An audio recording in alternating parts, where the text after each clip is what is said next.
Cool. What is up, everybody? Good Tuesday. Go wait a couple more minutes. Some more people get on. Keep wanting more link. So let me send this out real fast.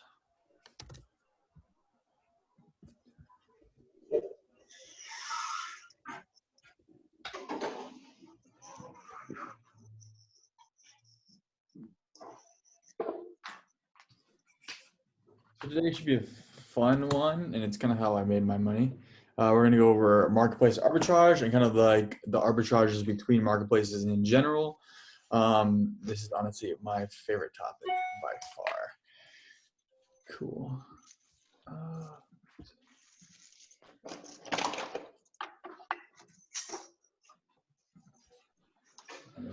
Okay, let's do it.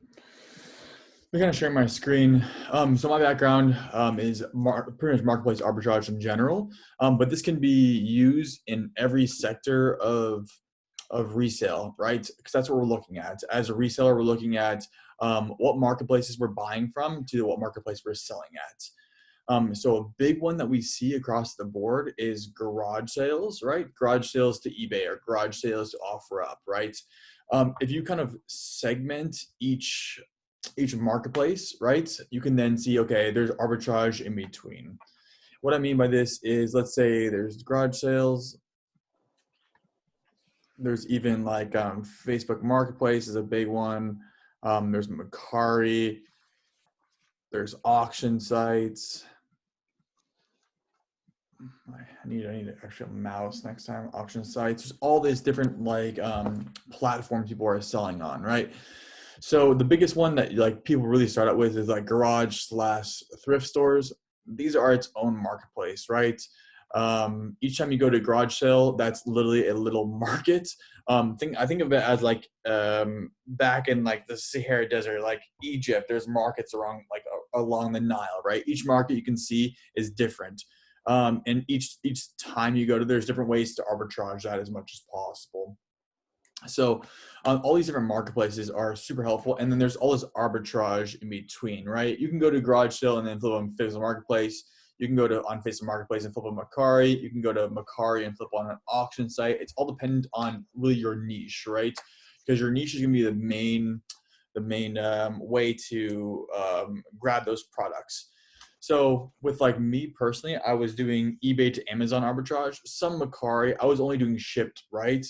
So a lot of these marketplaces, you have to go and drive, and you have to go. That time gets taken up, and that time starts to become very, very difficult to scale, right? So I was looking at how can scale fastest, and that's getting product shipped to me through a marketplace. So what I was doing before was I was going on eBay, and I saw that there was arbitrage, that like kind of like that gray area between eBay and Amazon.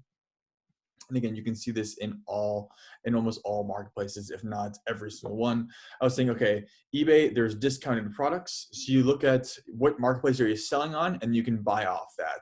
This is where all the information will come from when you're going to buy products.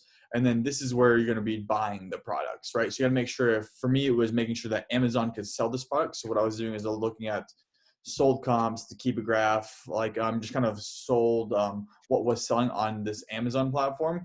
And I was saying, okay, if I go on eBay, what I'm going to do is I'm going to take these people that are thrifting and garage selling, basically everybody right here that was going to aggregate a bunch of this product up top. And then I'm going to sift through this as much as possible and start grabbing that profit, right? So you can do the same thing with any of these things. Like this is such a like a process driven thing that you can do this with every marketplace you can see out there. So with me, I was saying, okay, that Amazon, there was a decent amount of arbitrage. I'm just going to buy this at scale. The reason why I did eBay to Amazon is because these are the two biggest marketplaces.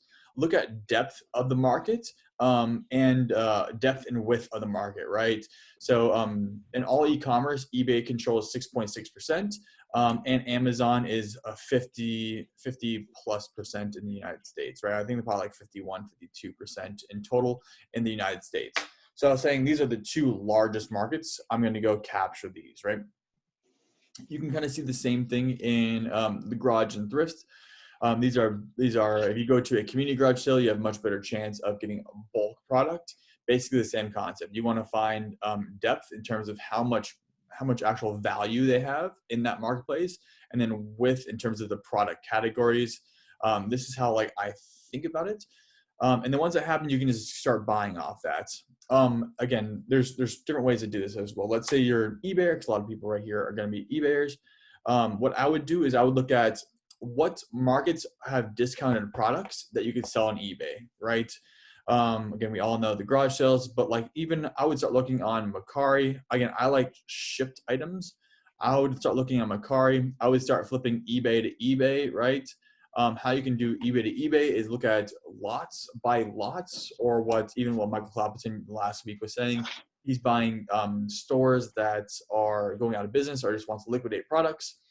If you're in the shoe game, Poshmark's a good one for shoes, because if people don't have a lot of traction on Poshmark, they're going to start discounting those shoes, and different things sell on different platforms too. You're not going to find, like in Poshmark alone, you're going to see a lot more women's shoes or women's products are going to sell on Poshmark, because that's the demographic, compared to eBay's more broad demographic, right? So what I would do if on Poshmark, I would see what products, this kind of concept is, I would go through my head, right? What products would be discounted right here? And if those products are, again, like we said, on Poshmark, if the products are going to be discounted, would be women's products would be the highest one because there's the most traction. So I would say, okay, I'm going to go on men's products on Poshmark, and then I'm going to start sifting through Poshmark products. And I would go from the highest value. You want to go from the highest value because the higher the value is, the better chance you're going to find margin in between. So I would filter. I would go on Poshmark. If it was me, I would filter on Poshmark highest price men's products, men's shoes, men's clothing, whatever it may be, and start buying up at scale. If I was going to do a marketplace arbitrage from Poshmark to eBay and I was focused on clothing. So that's what I would do on the Poshmark side. Again, just look at each one of these marketplaces and understand who's buying on that and who's not buying on that. Again, look at attention on those products. So Mercari is very good for products that are consumer products. If you look at the clientele, look at supply and demand, right? Supply on Mercari is consumer based. There's really no business stuff. If you can find business stuff, it's dirt cheap, but it's usually consumer products, and there's a lot of supply on consumer products and there's not enough attention. So this means Mercari usually is cheaper than eBay on consumer end products. I've seen this. I was buying like Linksys, Netgear, like routers. I was buying like a couple $1,000s a week. It wasn't a big turner, but like it still did volume. So I was taking that, okay, Mercari, there's a lot of consumer products. There's not as much traction, so the prices are usually cheaper. And if you look at eBay, there's a lot of, like, we're businesses, right? Like small businesses, large businesses on eBay. It's much more, it's an older platform, so there's much more, what's the correct term for it? Like everybody knows what they're doing on eBay. Look for these newer platforms as well. And I would try to focus, it was me, I would focus on shipped items. If I was trying to do the marketplace arbitrage, I would focus on shipped items. I would stay away from like your Facebook marketplace, like Drive, like I'd go out and drive. Like unless you have people drive to you, I'd pay extra for that, the Facebook marketplace, getting those products driven to you if you're local. Same with like OfferUp. I would try to make sure it's either shipped OfferUp for me or I'd have people like deliver it to me, pay the extra cash. Again, you want to scale. If you're a single person, you only have 24 hours of time minus like 8 hours. So really the biggest thing is your time, right? So how can you scale that time? How I did it is I would have virtual assistants on the back end that would do all my buying. That's kind of like the process I would look at. So whatever marketplace you're in, it's consistent, right? Just think about how you can do that. Same thing with like liquidation or thrift. These are just different marketplaces. So garage sale or liquidation, there's going to be, look at who's buying in liquidation and who's buying at garage sales, and try to do the exact opposite of what they're doing. Let's say everybody's trying to do, I'm just going to make some ballpark thing up. Everybody's trying to do Amazon liquidations for that reason. I would say, okay, what are people not looking at? I'm going to look at that because that's where your most margin is going to be. And again, same thing with liquidation. Look at where your products are going to be listed at. If it's eBay, if it's Amazon. If it was me, I would do a mixture of both. Again, this is kind of just strategy on that part. I would say, okay, all the products that are not brand new or not new that I'm testing, I would go on eBay. And the products that are brand new that I know could sell on Amazon, I'll flip them on Amazon. Watch out for like the counterfeit items, because that's what Amazon does, is they actually take counterfeit items and liquidate them off. In bulk lots, they don't destroy them and just liquidate them off. So if anybody has a counterfeit claim, they're just going to take those and then just liquidate those off. So what I would do on this side is I would say liquidation. I would go on eBay. I would sift through them on eBay, get the brand and model, and then skim off the best for Amazon, because then you're going to take more margin on the top. So that's what we're even thinking about doing on our software. So once we get like the baseline stuff done, we're going to put like a little piece of software in that is going to take, okay, if you sell on eBay and you sell on Amazon, basically going to take the cream off the crop and put it on Amazon, because then you can bump your margins up a percentage base, right? Again, there's just every platform, there's more margin the higher you go up. Again, look at how platforms are set. Let's say Amazon's in the US, Amazon's the top dog. Then it goes eBay. Just look at market size. And then I would say Macari, Macari and Poshmark, I would say are the next big players. Then Facebook Marketplace is starting to become a big one, then OfferUp as well. And then you can look at like I would say liquidations by here. And then I would say thrift garage sale.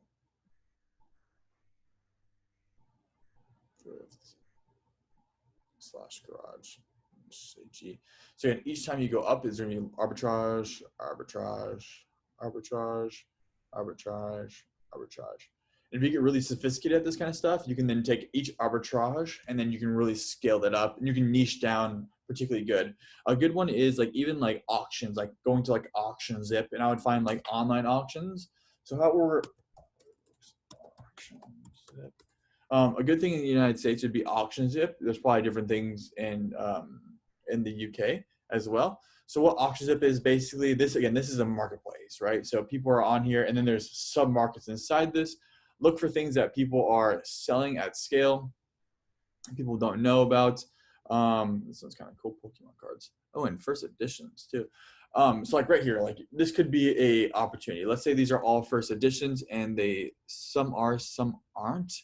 Like this looks really interesting, because look the prices that people are going for, and people don't. This is such a weird, obscure market that not a lot of people that are trading Pokemon cards right now, and that are doing it at scale, are buying these, and then you can just get them like CG'd, or you can get them graded, right? That becomes very, very powerful. Again, these sub markets are just interesting, and then it's how there's two things in markets. You've probably seen it if you go garage selling with these marketplaces, especially if you go garage selling, right? Thrift stores are getting better at it. It's knowledge based, right? So that's why if you go to garage selling, you see like, oh, this sells for $50 on eBay. They're going to try to sell it for $50. And like, you're an idiot. This doesn't make any sense, but skip it. Like knowledge is the key, and who has that knowledge. Like knowledge is power in this game. Like I know I've been to garage sales. People sell me stuff for $1 when it's worth $500, or I've even bought $1,000 plus items that I've bought for $3, $4, just because of knowledge, right? Look for where you have the advantage. Basically, kind of as if you guys have read Art of War, look where you guys have the advantage over your competition as well. If that's scale, if that's processing power, if that's knowledge on a niche, right? You can then niche down and find some stuff. Because I know like let's say you're doing Pokemon cards in general, you could really niche down and be like, okay, I'm only searching for Pokemon cards, and I'm looking for first edition Pokemon cards that have some value on top of it, and you can just search in between. Again, this is actually super interesting. Like Pokemon, and I'll just go first editions if it's me on this side. But yeah, so that's on that side. Anybody have any questions about like marketplace arbitrage, or even how you can use it in your own company, or if you want to give me a scenario that you're looking at, we can then build off that. It makes it a lot easier to even talk about it as well. You put it in chat, you can talk about it online, either or. I'm just gonna keep rambling. Cool. I buy a lot of vinyl records on Marketplace and eBay. Do you buy them in bulk, or how are you doing that? Yeah, I buy them in lots. Mm-hmm. I have a record section in my store. Okay. So I just use Terapeak and price them out that way. Yep, definitely. So like the way you can even scale that as well is if you're trying to only do vinyls, you can then have like a VA or somebody search at scale just for those vinyls, because if you have the knowledge for it, you can then move a lot faster. I'm guessing in those bulk lots you're buying it at like, let's say $1,000, you're breaking them up and then getting your profit there, correct? Yeah, so I'll buy like I, I don't know. The margin's good. I might pay $100 for $1,000 worth of records. Nice. So yeah, see on that side, like what people are doing, so you're just buying like a massive like lots, and then you're just taking, okay, I'm gonna take, let's say there's 100 units inside. Each of them averages out to be $10. Then I'm just going to take that margin in between. You can do this with anything. That's kind of the beauty of like lots. I know a guy that's selling video game. He's buying video game lots on eBay, and then he's breaking them up and putting them on Amazon. You can probably even do the same thing for like some of the higher end records that still sell on Amazon. That's what Yeah. he's doing for Amazon. I think he did like 74,000 last month or 75,000 last month. So it's a great way to make a lot of money buying these lots and breaking them up. So like I would, again, let's go for anybody, right? So take these lots, look for like kind of your bread and butter. If you're doing vinyl, or like I knew a guy that's doing like bows. He was buying bows lots and then breaking them up. Auctions are a good way to do that as well. If you're doing like, I would start sniping lots. This is kind of a good tip that I use. Easy sniper. So there's like all these auction snipers on eBay. This is one I use like $10 a month. If you're trying to do like those vinyl lots, I would pick this up and then start sniping these vinyl lots at scale, because this kind of so you don't actually stay on the lot, it'll automatically snipe for you. Because Yeah. how eBay works is, let's say you're on for $100, your bid is $100, and the top person that's the next person below you only bids 50, you're only going to bid 55. It only goes up, like even if you bid 100, it only goes to your top bid. So it's a great way to save cash. But yeah, good. That's a great way to get cash, and you can even start like it's a great way to scale out too. I know a guy that that lot I picked up that was all audio equipment. This guy picked up a big lot. He picked up all the records from the auction house that got the units before me. In the auction, he picked it up for like 20K. Again, massive lot. I think he flipped it for like 45. So even in this like big high end item like range, you can still make like this is a decent amount of profit. He probably made 15 to 20K after fees and shipping. Not bad for 2-3 days work, right? Makes it super. Yeah. Mhm. So did he sell that stuff as a lot rather than individual? No. So what happened with this is he went to a local auction, again, like a little marketplace auction, and then he bought this lot, like this massive lots from the client I picked up my audio stuff from for 20K. And then he just broke it individually. And then there's obviously some high end ones and there's some low end ones. And he broke it up and then he sold it for about 45K altogether. Cool. Not bad. And I think he kept some of the better stuff too. So he probably could have made a little bit more. Yeah. Cool. So, yeah, so on these sides, just keep looking at how you can keep scaling. Especially, I like online markets. You can just move a lot of product fast as hell too. A good way to do this also on eBay is just to type in like lots. You can then break it up. Let's say you want to do like that guy that did bows. I would just type in bows like lots on eBay. What that's going to do is that's going to filter all these lots up, and then you can start going down and start grabbing a bunch of product. This is how I picked up like lots to sell on Amazon. I just type in the brand and type in lots or whatever brand and lot you're looking for and start buying it up. Also, you can do, again, different marketplaces are going to have different things. I know I talked to Phil about this side as if since Phil's in the UK, there's a way to buy products in the UK that are not as sought after in the UK, and you can then sell them in the United States, right? Like I do this with some products as well. I buy mine actually in the UK as well. I buy like electronics in the UK, and then I sell them in the United States at a premium because each market has its own demand. Look at demand in the market and then supply in both in the selling and buying markets. So selling and buying markets, look at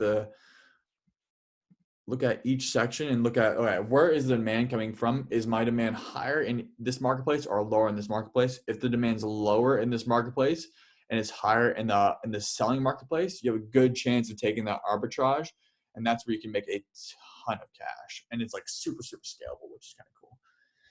I'd say if you're trying to make a hell of a lot of money, that's going to be one of the better ways to do it. Also, like on this auction zip, there's a guy that I know that he runs this auction zip. He runs a VA down, not one of our VAs, but he picks up a different one on like Upwork or one of those sites. He runs down these auctions, and he starts picking up things that are going at a discounted rate. Some stuff that's just not going to sell on other platforms. He just picks them up, like these dishes. If you had some, like, again, knowledge is power. If you had some like knowledge that some of these are going to be more pricey, but a lot of these are just garbage. Definitely a lot of them are just garbage, but that's what I would do if I was trying to scale up nowadays in eBay or Amazon. That or do bulk. There's kind of two ways you can shoot at eBay. In my opinion, you either can process through, like you can just process through a lot of stuff, or you can kind of like pick and choose, right? So this is kind of like the picker model, even's like a smaller game of it. You can either pick and choose or you can just process through. Both work really well. This one you're looking at volume, right? So this is great for like liquidation. This one's great for the picking model or trying to sniping model. This one you have to do volume, right? So your prices are going to be, especially right now on the liquidation side, in terms of how e-commerce is running right now in general. Because of the COVID, there's a problem with the supply chain kind of broke down on both sides. So what would normally happen is liquidation, there'd be a lot of liquidation on the market, so it'd be a lot cheaper to buy. Is right now, since like the big stores, these big box stores are having a lot less clientele. So like they're struggling and pushing out a lot of product. And obviously, since the economy is lower, less products get returned, or less products get bought, which means less products get returned. So less flow through as well. Again, you can kind of see it. Same thing we talked about with marketplaces. It's the same kind of concept. Look where stuff's coming from, and you can kind of go down that ladder and then just reverse engineer it. The best way to make a lot of money is just reverse engineer what you're looking at, and you can then say, okay, if like A is up here, I need to get to A. How do I do that? And then just start skipping back processes as well. Kind of what we did with like that estate business. So how can we go from the top where the product's coming from? Just go and grab it. It makes it a lot easier. Just go to the source, go to the main spigot, and you can start grabbing a lot of product quickly too. Cool. Anything you guys want to go over? It's kind of like your time as well. So more than happy to go over just resell in general, how to scale. Like we can go over your store, anything along those lines. Just let me know.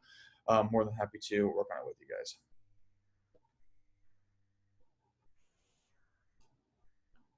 Yeah. Hi, Ty. What up, Phil? Hold on. Sorry, 1 second. Just need to. Okay. Yeah, I've been, following a lot of advice from you and from Chris as well, and getting more listings up. We're getting up to 15, 15 a day regularly now from 5 or 10. Nice. But the products we're selling, as you know what we're selling. We're selling returns from Amazon, etc. here in the UK. Mm-hmm. They just take so long to process. Mm-hmm. It's the same old. I know we've talked about this before, but I'm thinking about moving to different types of products. Mm-hmm. The kitchen items, anything electrical, you have to turn them on, test them, mm-hmm. clean them, repackage them. And, even with my guy here doing that for me now, and I'm checking his work, and he's very efficient and he's good at finding solutions to fix things. Some things need fixing. We might get a vacuum cleaner it's 3 months old, but the motor's just gone. It's just one of those things. So we'll try and get a new motor in for like £40 because the actual unit's worth 200. Mm-hmm. And we bought it for 50. So we can make 100 out of it, maybe 80 after fees. So all that stuff takes time. So I'm struggling to get more listings up. So that's my challenge. Yeah, so on that side, Phil, like I was even thinking about this a couple days ago, right? So how you're doing it is you're going and so let's go through the whole process of the business right now in general. Tell me if I Yeah. missed anything, and we can kind of step this out, and then there's ways to kind of tweak this as much as possible. So your inventory is coming from first is going to Amazon, right? Amazon and others, but basically return pallets from Amazon. Okay, let's go returns. Cool. This is going to wholesaler. You're buying from the wholesaler. Correct. Phil. And then what you're doing is you are getting them sent to you, or are you still picking them up? Well, I've got my guy working for me now, so he goes and picks them up. It takes 30 minutes. It costs me £5 instead of 40, £50. Okay, cool. So I don't do that myself anymore. So that's progress. Perfect. Everything below £10 in that pallet goes in a box that goes to car boot, flea market. So I've taken your advice on that. Nice.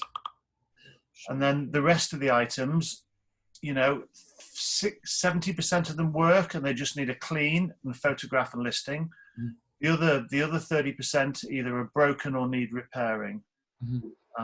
But they all take time to open, to test, to plug in, to clean, to make sure all the parts are there.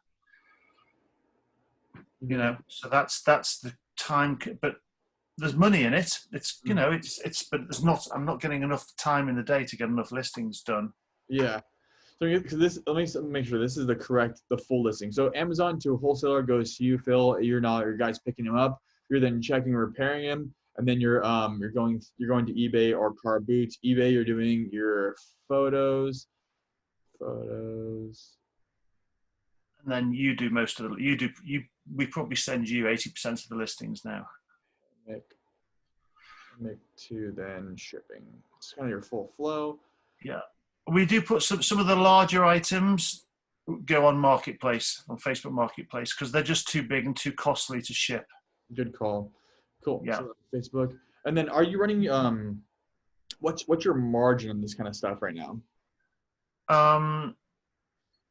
It's what we pay is based on the highest retail value. So if an item is £100, we are typically paying 20%. 20%.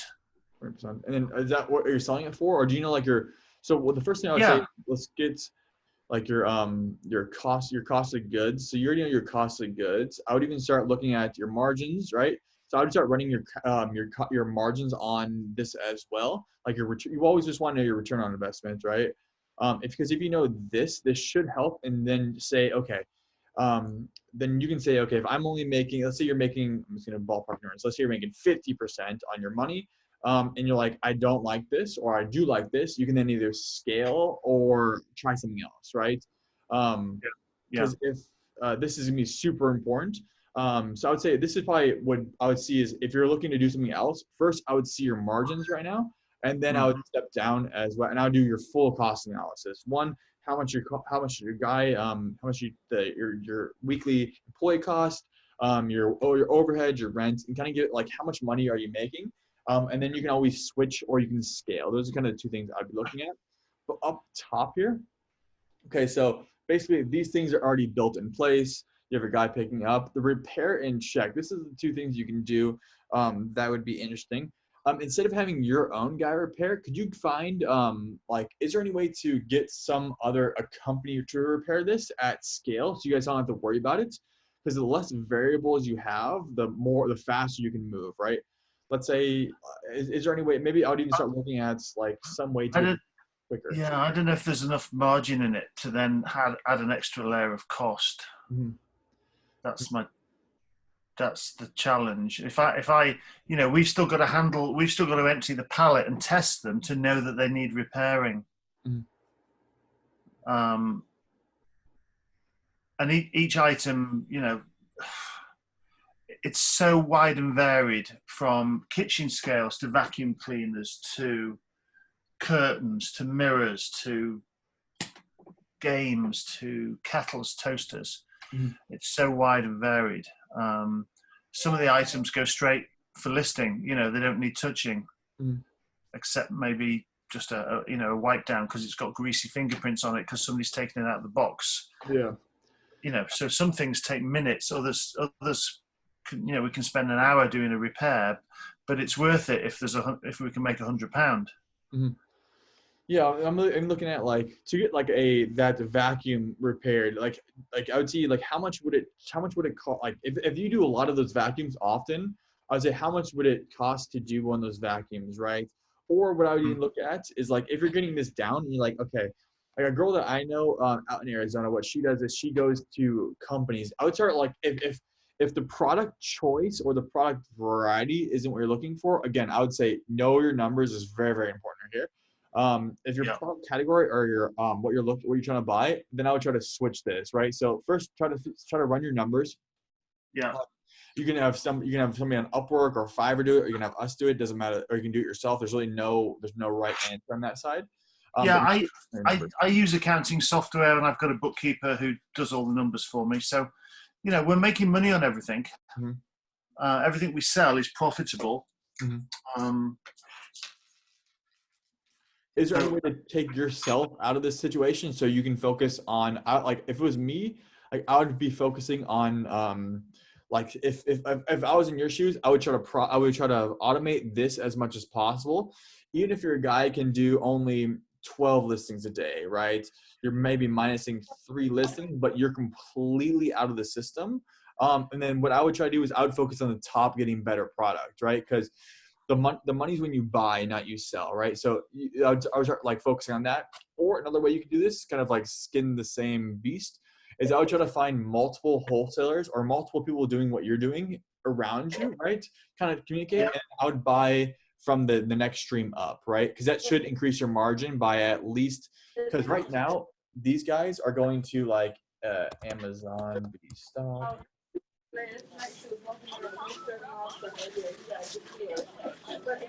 Yeah. I mean, Peter is he picks the pallets up, he unloads them, he tests them, he cleans them, he checks them, he repairs where we can. He puts them in the car boot pile or the donation pile or the Facebook. So he's learning, he's learned to grade.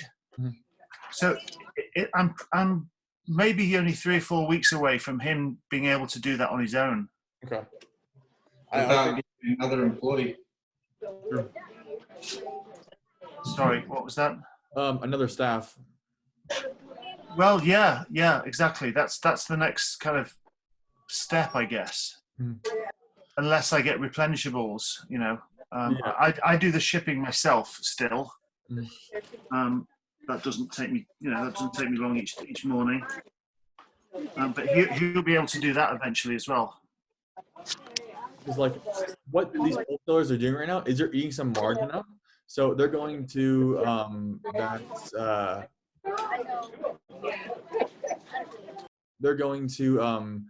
what they're like, you're saying you're buying at 20% of the retail value. What these wholesalers are doing, they're going to this like Amazon B stock, they're just grabbing this B stock and then they're buying it at about 10 to 12% is on average what they're buying from, and then they're pushing that markup to you, right? They're breaking it up and pushing that markup to you. So you can probably grab an extra 10. You can probably, if your cost is 20%, that means you probably can take that out by at least, if not half, at least maybe like, if not 100%, you probably can cut that in at least by 40, 50%. I think so. Yeah, I found there's B stock, and there's another place in the UK that sells like container loads, which is where our wholesalers buy them from. Yep. And these containers are selling for £10,000-15,000. Yep. But they've got retail goods on them worth 50 or 60. Yep. So they're paying less than 10%. 100%. So this and once I've got cash flow, I can go and buy one of those containers and get really scale and get lower cost. Yeah, that's when you get that processing. So like I would say the first part, like try to get this processing down. If it's bringing another staff or whatever it may be, I would say try to get that processing down as much as possible. And then once you get that processing down, you know your exact cost of how much it takes to process. You can say, okay, you can start going for these bigger guys. And this is when I would get leverage, right? So like if once this is down to like, let's say you can process through 30 items a day, and okay, at 30 items a day, that's gonna take you a long time. A lot of these big truck container loads are like a lot of product. So I know we were looking at, I've been testing this out. It's like 16,000 units. So if you divide that by 30 a day, it's 500. I think it 2 years. But you can also, what we're even trying to do on our end, trying to look at, is like trying to aggregate a bunch of sellers, right? Let's say if we can get like, let's say a FTL full truckload is about 24 pallets, right? Let's say each person can do 2 pallets, or how many pallets are you doing? 3 pallets, right? I'm doing 3 a week at the moment. Okay, so you're doing 3 pallets a week. 24 equals 8. So if you get 8 people like yourself, or even if you have enough for a month load, this is what we're even thinking about trying to get sellers into as well. Then you can then push this 20% you're buying at, you'll get it down to 10%. So the savings go directly to y'all, right? So at that 8, just break it up. I would say that would be a great way to start getting more margin up. Just make sure your back end, I would say focus on your back end, make sure everything's like cut and clean.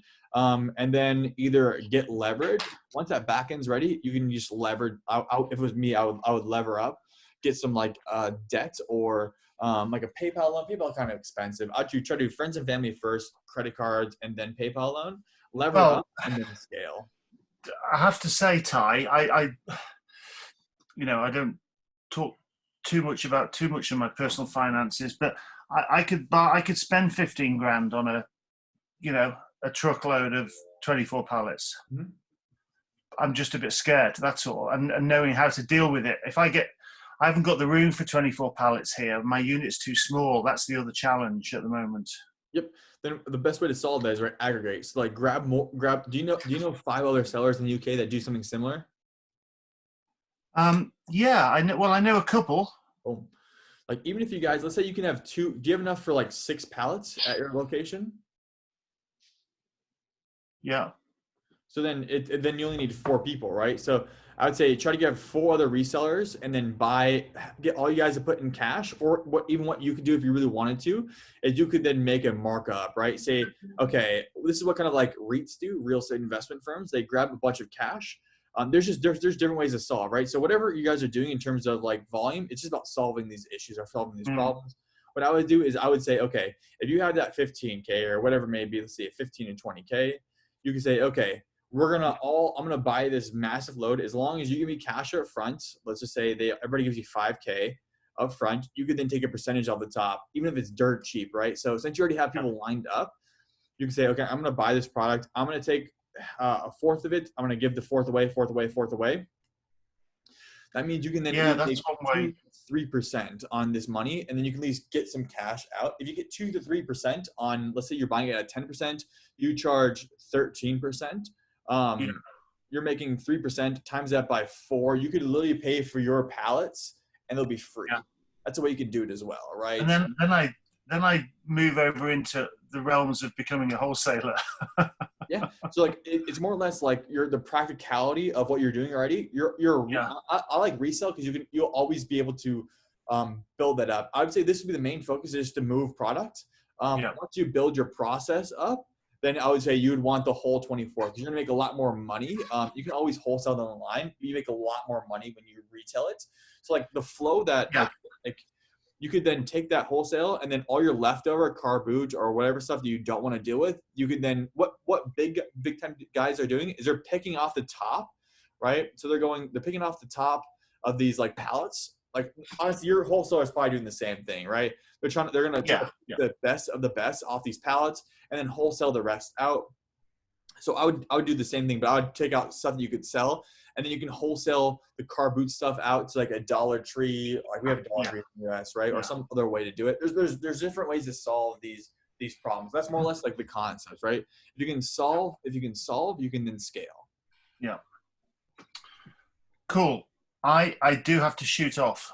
I'm a trail runner. I'm going trail running at 6:15 UK time, so I've got a dash. But nice, Phil. That's some really great stuff there, and so I've made some notes. And I'll keep working on that, and I'll chat with you again soon. Catch you Tuesday. That's super. Thanks very much. Appreciate it. Cool. Sweet. So that's kind of like the broad thing, guys. Again, it's like if you're in resale, it's like think about how you're trying to solve everything as possible. Again, first off, I'd say know your numbers. You probably like know your numbers. Know your numbers. If you know your numbers, you can solve for all these like different things that are happening in your business. It makes it a lot easier. Kind of like we talked about him. If Phil's not making enough margin on his products, there's different ways to skin the beast to make more margin and be able to process through stuff. Again, it's going to be the easiest way possible. If you guys have any questions? We got about 18 minutes left in this. More than happy to answer any questions on your business, how to scale, how to get products, all that kind of stuff. Just shoot in the chat or say it out loud. I'm more than happy to do both. If not, let's keep talking. Cool.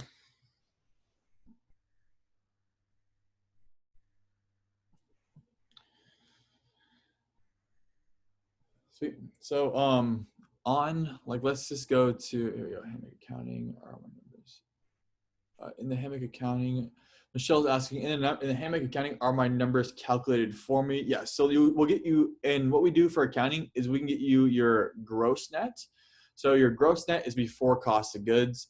So what we recommend, this is super important in the near future as well. So if you want that Hammock Accounting, I know Michelle, you're doing it as well right now. So right now we're getting your gross net. So before cost of goods, you can add your cost of goods in, and that will get your net.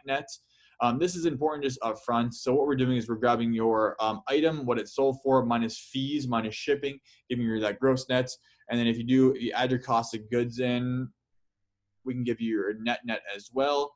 So what I would do is like, if you are in the accounting side, I would go to your basic listings. I would start giving us this cost of goods. This can become very important in the near future as well, because we're going to be running some software in probably the next 2 months, give or take, that your cost of goods will be added in. We'll be able to automate your accounting even more. So this cost of goods should be very, very helpful, and you can then get your gross net. But knowing your numbers is like, that's how, like, me personally, it made me really be able to scale, right? Is once you know your numbers, then you can say, okay, am I making money on this or I'm not? I would say probably 90 to 95% of resellers do not know their numbers, and that's like super, super hard to do anything, right? You know you have more money coming in than you're losing, right? You can never scale without knowing your numbers. It makes it super, super difficult. A good question, Michelle.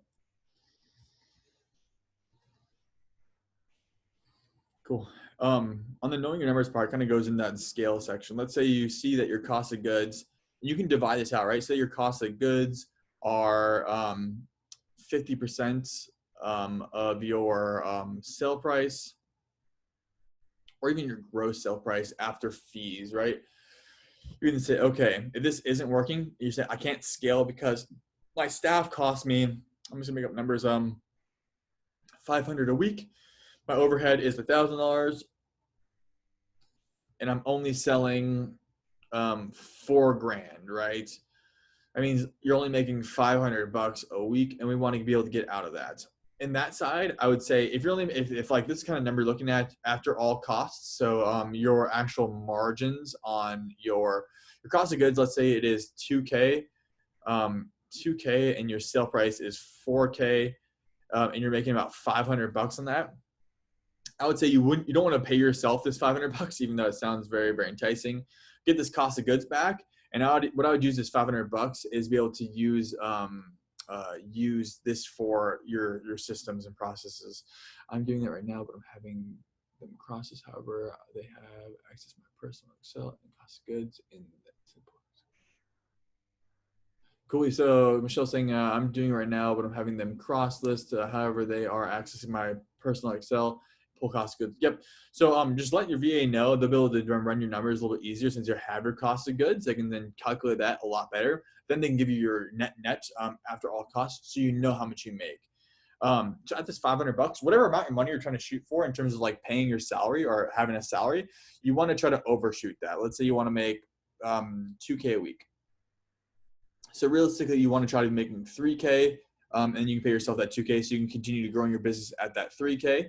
Look how much money you're making on this whole section. $500. You want if you're making $500, what you want to do is you say, okay, what can I systematize or even get some help on? Pay that $500 to them. I would say you always kind of want to run at a zero, as long as you physically can. You want to run at no. You don't want to bring any cash out of the business. because you want to scale, right? Can you kind of see like when people hit even at like at a higher level? Let's say you see this a lot when people hit like mid to high six figures, they start bringing cash out of the business and their expenses start going up. That's when you kind of get stuck in like a little trap that can really be devastating for your business, just in general. Let's say I am make it easy numbers. Let's say I'm doing let's say I'm making 100K a year reselling. I'm pulling out 75 for my personal. This becomes a cash flow game and kind of a lifestyle. You'll never be able to scale up past this if you're paying yourself too much money at 75. So for personally, like I try to keep as much into business as possible, or just try to have enough dry powder on the side. You want dry powder or just extra cash, like laying on the sides for when you know you have a great opportunity. That's when you can really start using that cash and then really flip a lot. Also try to look for bigger fish. At this high level, at like the next step up, let's say you're doing liquidation, going after this, just going directly to this Amazon B stock right here, going directly to Amazon B stock. This is, we're going to have a lot better chance. Because you can see, like, let's say, like what Phil was saying, they're selling it for 20%. So this 10,222 units times 0.2, they're selling this lot for $2,000. It's probably going to go up to 12 to 1,400 max right now on this section. That's what everything's going to be, about 12%. So that wholesaler is taking 8%. It's a great way to just pick up this product and be able to move 4 pallets. Not a lot of pallets either. I would go for bigger stuff if it was me. Even some of this fashion, but the problem is a lot of this fashion is wholesale stuff or a private label. Private label is hard, but you can still sell a private label. Just needs to be a better way. Also, when you guys are buying these, like, let's say you're buying wholesale products or you're whatever industry you're in, if you're in thrift or garage sale or whatever it may be, see what your best sellers are. Also look at the supply and demand. Let's say you're out thrifting or you're out on liquidation. See what you're selling a lot of, and then you can even start making that in China using Alibaba and start wholesaling that. That's how a lot of people get started in the private label game. If you're trying to get a replenishable full supply, that's going to be the easiest way to do that and do it quickly. Cool. Weird. Cool on that side. I'm trying to think of some other stuff we can go over. Again, marketplace arbitrage is my specialty, what I like the most. It's a great way to scale, especially everything's online. Look where everything's like located at, and then you can start picking that out. Let's say there's like, let's go back to eBay, 6.6 billion they did. And then Amazon is just a powerhouse. You can then pick out a lot of items out of this side. Makes it super, super fun and super easy to grab a lot of products because there's so much in here. You can just pick and arbitrage in between. Again, there's just a bunch of arbitrage in between. Cool. That's about it on my side, guys. Got 10 minutes left. If any questions, it's a good time to ask. If not, probably gonna hop off because I don't know anything else to talk about on this marketplace side. Cool. Just hit the chat up below or talk. It's up to you guys what you want to do. Hey, Ty, I got a quick question for you. What's up, Hunter? So we're going to be looking into building another online platform here shortly, and I was just wondering what your opinion of the best next step would be. We're looking at Mercari right now. Eventually, we would like to get into Amazon, but we're going to kind of hold off on making a seller account for Amazon, and we're going to look into building, hopefully, maybe Mercari, but I was just wondering what your opinion was. Yeah, 100%. So Mercari is a that will bump your sales up about 10 to 20%. You also want, in your case, since you're selling non-clothing items, I would even look in some like local game. So like what I would do is if it was me, I would do Facebook Marketplace, and maybe even OfferUp. OfferUp does do some traction. I like the local game, especially for people that are doing something similar like you, because you're breaking off liquidation pallets and then selling them online. You already have all you process all through this stuff. So that's why I really like the local game, but Mercari will work great. I guess, again, it just helps scale too. You get more traction, but this local game becomes interesting. One, because I would have no shipping. Facebook store. I would take off the shipping and I would take off fees. So you actually have a cheaper price tag, but you're still netting the same in this local game.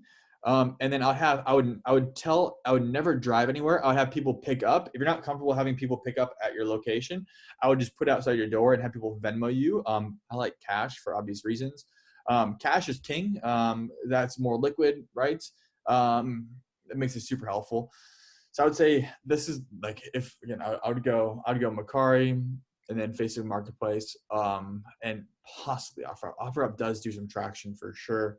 That would be super helpful. This should bump up your game at least by 30%, give or take, between both of these. 30% more sales does add up. And again, I'll just take the shipping and fees off as well. Yeah, so we actually are starting to get more into clothing, and we're actually starting to lean towards shoes a lot. We really like shoes. Yep.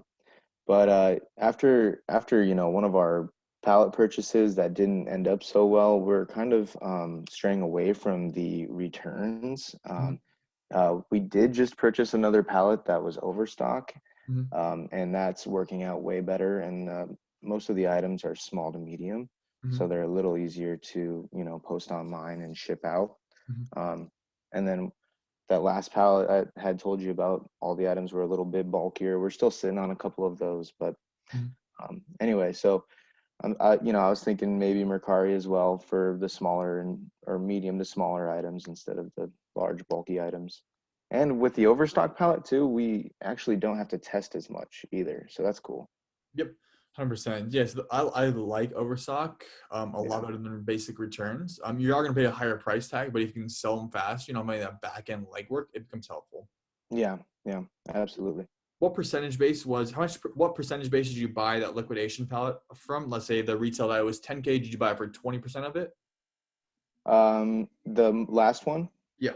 About 10%. 10%. Okay. Not bad. Cool. Yeah, so that's what I would do, man. And if you're trying to focus on that shoes and like clothing side as well, it's definitely doable. Yeah, I would look at the shoes side more than baseline clothing, unless you get some high-end stuff. And then start looking at how you can look at different ways to start sourcing those products than your average person, right? Like if you can think differently, you can then get a lot more margin on top. Yeah, because we do some thrifting throughout the weekend.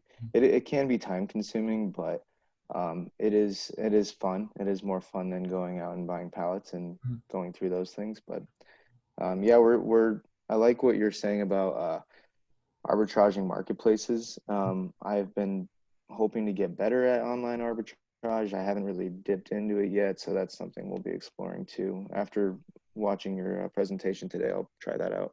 Dude, yeah, that's how I make my money, right? In terms of this like cash flow. It's a great way, and you can scale that relatively easy. I would even look at like big time like auctions. You can snipe some great stuff at auctions. That auction zip, super powerful as well.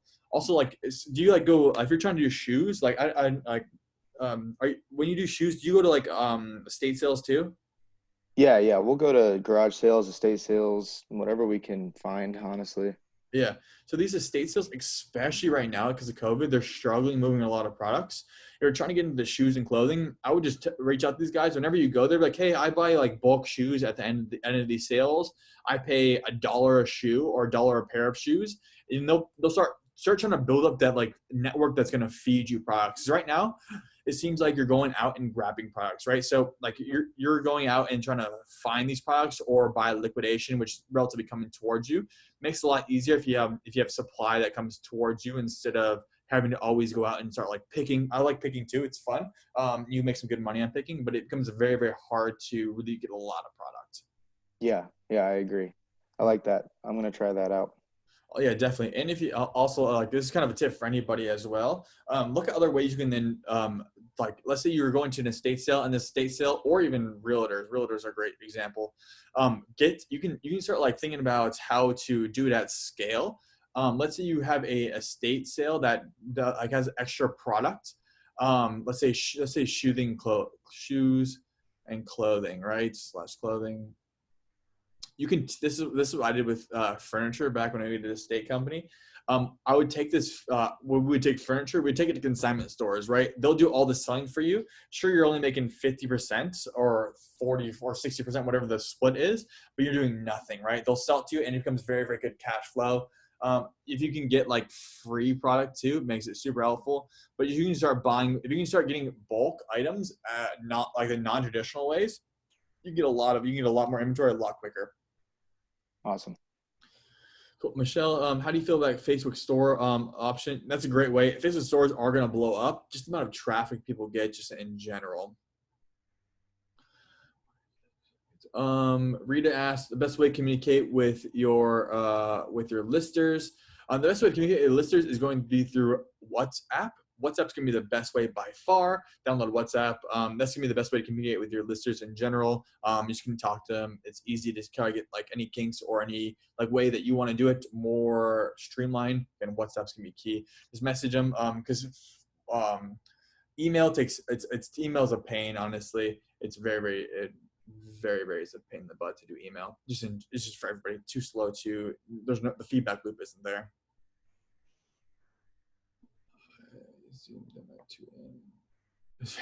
Yeah, too late for sure. Yeah, so the team's on India time, right? So it's gonna be a late one for sure. Cool. Got 2 minutes left. Anybody have any questions?